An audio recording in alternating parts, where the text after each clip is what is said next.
If the compound interest on a certain sum for 2 years is 5% per annum is 512.5, then find the principal.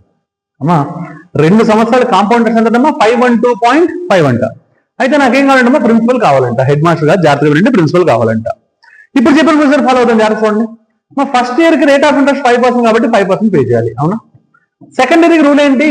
ఈ 5% pay చేయాలి. అది సరిపోతుందా? దీని మీద మళ్ళీ 5% పే చేయాలా? దాని మీద మళ్ళీ 5% పే చేయాలి, అవునా?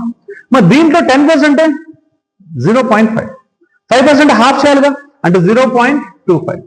వాడిచ్చింది ఫస్ట్ ఇయర్ కా సెకండ్ ఇయర్ కా 2 years కా? జాగ్రత్తగా వినాలి. సెకండ్ ఇయర్ వేరు, 2 years వేరు. ఇంటర్మీడియట్ మీరు 2 years చదివారు అంటే ఫస్ట్ ఇయర్ సెకండ్ ఇయర్ కదా, తేడా అర్థమైంది కదా రెండింటికి. రైట్ అమ్మా, 2 years కాబట్టి రెండింటికి కలిపేయాలి, అవునా? 5 + 7 అంటే 10 + 0.25 అంటే ఎంతమ్మా 10.25% వాల్యూ ఇచ్చాడు. ఎంత ఇచ్చాడమ్మా 512.5. నేను అడిగాడు ప్రిన్సిపల్ అంటే అసలు ఎంత అంటే 100% ఎంత అని అడుగుతున్నాడు, రైట్? మరి సరదాగా నాకు అసలు డెసిమల్స్ నచ్చలేదు. ఇక్కడ 2 ఉన్నాయి, ఇక్కడ 1 ఉంది కాబట్టి డెసిమల్ క్యాన్సిల్ అవ్వాలంటే ఇంటూ 10 జరగాలి, కరెక్టేనా కాదా? ఓకే, నేను డెసిమల్స్ మర్చిపోవచ్చుగా. ఇక్కడ 1 డెసిమల్ ఉంది, ఇప్పుడు ఇక్కడ కూడా 1 డెసిమల్ ఉంది, కరెక్టేనా?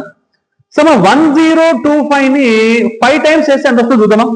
Okay right. సో మా లేదంటే ఈ 10 కూడా పక్కన పెట్టేసి ఇక్కడ 0 పెట్టుకోవచ్చుగా, మీకేం అబ్జెక్షన్ లేదుగా, లేదు కదా. 1025 ఇంటూ 5 అంటే చేయండి, లేదంటే ఇంటూ 5 ఎంత ఇంటూ 50 ఎంత చేస్తే మీకు అర్థమైపోతుంది. అమ్మా ఇది exactly into 50 times. So 100 into 50 అంటే ఎంతమ్మా 5000. So what is the principal? 5000 రూపాయలు. So it is A is the answer. Got it?